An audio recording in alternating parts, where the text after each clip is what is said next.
Hi guys, Minmini అనే ఒక movie అయితే ఈటీవీలోకి అయితే స్ట్రీమింగ్ అయిందనమాట. సో ఇక మూవీ విషయానికి వచ్చేస్తే సింపుల్ గా చెప్పాలి అంటే వన్ టైం వాచ్ గైస్. అంత పెద్దగా అయితే మూవీ ఏం లేదనమాట.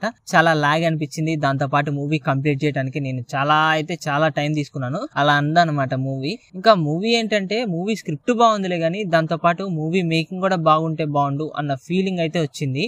మెయిన్ ఏంటంటే ఒక డాక్యుమెంటరీ గానీ లేకపోతే ఒక సీరియల్ చూస్తే ఎలా ఉంటుందో అలా అనిపించింది అనమాట మూవీ చూస్తుంటే.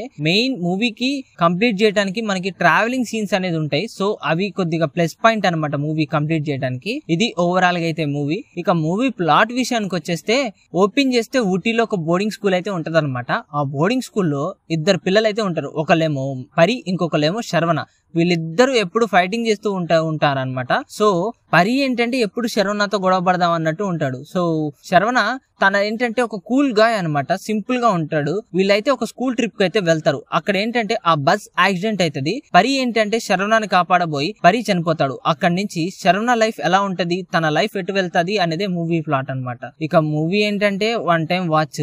మూవీ ఫస్ట్ హాఫ్ ఎలా ఉంటదంటే లాగ్ అనమాట. ఆ బోర్డింగ్ స్కూల్ చూపిస్తారు కదా, సీరియల్ చూస్తున్నట్టే ఉంటది. ఆ కట్ చేసి వేస్తున్నట్టయితే ఉంటది అనమాట సీన్స్. సెకండ్ హాఫ్ కొద్దిగా బెటర్, ట్రావెలింగ్ సీన్స్ ఉంటాయి కాబట్టి ఒక వేలో అయితే వెళ్తూ ఉంటది. ఇక క్లైమాక్స్ అయితే ఏదో చెప్పాలి చెప్పొద్దు అన్నట్టే ఒక అన్ఫినిష్డ్ సీన్ తో ఫినిష్ చేసినట్టయితే అనిపించింది. అంత ఒక క్లారిటీ అయితే లేదనమాట మూవీలో క్లైమాక్స్.